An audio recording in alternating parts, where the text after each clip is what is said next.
Hello, myself Itisha. Start a new day with my weight loss journey.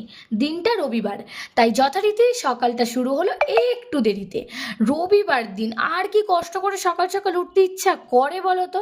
তাই একটু দেরিতে ঘুম থেকে উঠলাম, তারপরে দিন শুরু করলাম উষ্ণ গরম জলের সাথে। আর ব্রেকফাস্টে আজকে খেয়েছিলাম একটা ব্রেড আর তার সাথে কিছুটা পিনাট বাটার, আর অবশ্যই coffee, black coffee without sugar. তারপরে ওই 11:30-12টার দিক করে হাফ বেদানা কেটে খেলাম। আর দুপুরবেলা লাঞ্চে গিয়েছিলাম ও বাড়িতে। অনেক কিছু মেনু ছিল লাঞ্চে আজকে, বাঁধাকপি, তার সাথে চিংড়ি, তার সাথে চিকেন। জমিয়ে দুপুরে খাওয়া দাওয়া করলাম। তারপর সন্ধেবেলাতে গিয়েছিলাম হাওড়া ময়দানে একটু কেনাকাটা করতে, কিন্তু ভেবো না পুজোর কেনাকাটা নয়, গিয়েছিলাম অফিসে পড়ার কিছু কেনাকাটা করার জন্য। কেনাকাটা শেষ করলাম, সন্ধেবেলা ফিরলাম বাড়ি।